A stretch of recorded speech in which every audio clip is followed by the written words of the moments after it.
जरूरी सूचना है आप सभी स्टूडेंट्स के लिए, स्टडी फॉर सिविल सर्विसेज का Android app Google play store में आ चुका है, उसको प्लीज तुरंत इंस्टॉल कर लीजिए। और अगर आप स्टडी फॉर सिविल सर्विसेज के सिर्फ ऐप से कोई भी कोर्स, कोई भी पीडीएफ परचेस करते हैं तो उसमें अप्लाई कूपन, अगर आप ज्ञान सर जो है आप उसमें अप्लाई करते हैं, ये कूपन कोड है, तो उसमें 20% फीस तुरंत माफ हो जाएगी, मतलब 20% डिस्काउंट तुरंत उसमें लग जाएगा।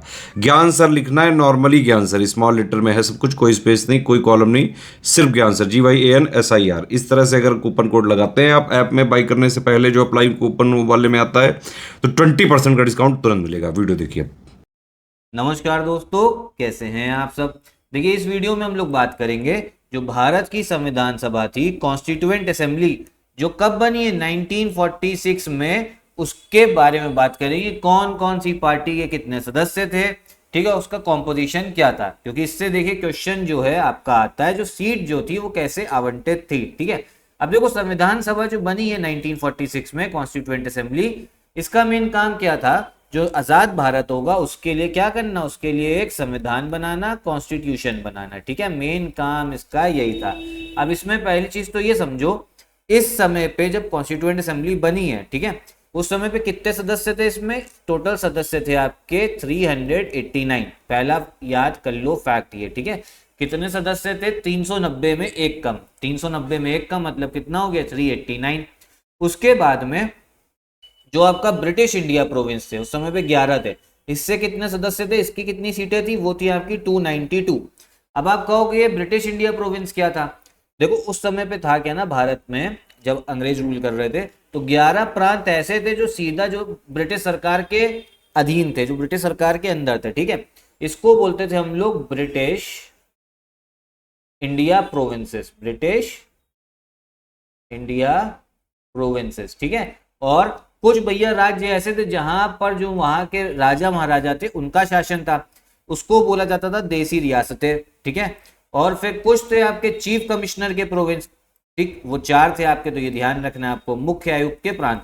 जैसे इस समय पे यूनियन टेरिटरी होती है ना, वैसे उस समय पे ये आपका मुख्य आयुक्त के प्रांत थे। तो ऐसे समझो उस समय पे जो आपके क्षेत्र था, भारत का क्षेत्र 3 उसमें बटा हुआ था।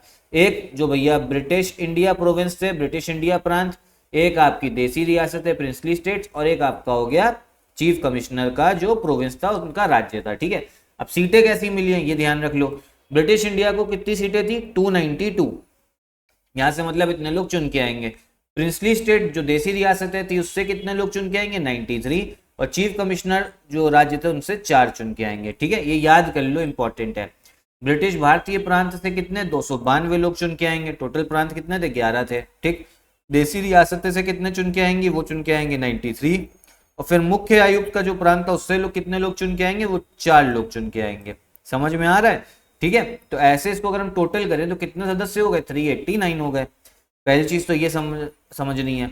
इसके बारे में ये देखना है कौन सी पार्टी के कितने सदस्य थे उसमें। ठीक, तो अगर हम इसमें बात करें, जो भैया आपका इतने, अच्छा ये जो सीटों के बारे में बताया ना, इतनी सीटें जो हैं वो आवंटित थी, एलोकेट थी, किसके लिए, ब्रिटिश भारतीय राज्य, देसी रियासतें और मुख्य आयुक्त। अब उसमें से जब इलेक्शन हुआ, ठीक है, कब हुआ इलेक्शन, आपका जुलाई अगस्त 1946 में, उसमें कांग्रेस को सबसे ज्यादा सीटें मिली थी। कितनी मिली थी, 208, ये ध्यान रखना, कांग्रेस को कितनी सीटें, 208 मिली। ठीक, मुस्लिम लीग को कितनी मिली है, 73, 73। तो ये चीज पता होनी चाहिए। उस समय पे आपका जो संविधान सभा बनी थी उसमें कांग्रेस की भी सीटें थी सबसे ज्यादा 208, और मुस्लिम लीग की कितनी थी, 73। ठीक है, बाकी जो अन्य पार्टी हैं इनके बारे में पता होना चाहिए, सिर्फ इतना ध्यान रख लो, कांग्रेस मुस्लिम लीग तो याद कर लो, जो बाकी पार्टी सबको एक एक मिली है। ठीक है, और जो आपके इंडिपेंडेंट थे, जो किसी पार्टी से नहीं थे, जो निर्दलीय थे, मतलब जो किसी पार्टी से जुड़े नहीं थे, स्वतंत्र, उनको कितनी सीटें लेके आए थे, 8 आई थी सीटें। ये क्वेश्चन सबसे ज्यादा आता है। कांग्रेस को कितनी सीटें, 208, मुस्लिम लीग को 73, और जो इंडिपेंडेंट थे, जो स्वतंत्र निर्दलीय लड़े थे, उनके 8 सीटें। ठीक, एक एक सीट जो है जो पार्टियों को मिली है, बस वो नाम याद कर लो। ठीक है, वो आप लोग को याद हो जाएगा। जैसे यूनियनिस्ट पार्टी है 1 सीट, यूनियनिस्ट मुस्लिम 1, यूनियनिस्ट शेड्यूल कास्ट 1 सीट, कृषक प्रजा party 1 seat, schedule caste federation 1, जो आपके सिख थे नॉन कांग्रेस वाले वो 1, कम्युनिस्ट पार्टी को भी 1। ये क्वेश्चन भी आता है, कम्युनिस्ट पार्टी को कितनी मिली है सीट, तो 1 सीट मिली है। यूनियनिस्ट पार्टी 1 सीट, यूनियनिस्ट मुस्लिम, यूनियनिस्ट शेड्यूल कास्ट, कृषक प्रजा party, schedule caste federation, Sikh, communist party, सबको एक एक सीट मिली है। तो ऐसे आप लोग को इन सबके नाम नहीं याद रखना, नाम किसका याद रखो, कांग्रेस का 208, मुस्लिम लीग का 73, इंडिपेंडेंट जो स्वतंत्र थे 8, बाकी जितनी पार्टी आ जाए एक एक सीट, ठीक है। और कम्युनिस्ट पार्टी कर लेना याद, एक सीट, मतलब ये कम्युनिस्ट पार्टी का सवाल आता है। तो टोटल जो आपके लोग चुन के आए, मतलब जो टोटल सीटें थी, जो इलेक्शन हुआ वो हुआ था 296 सीटें में।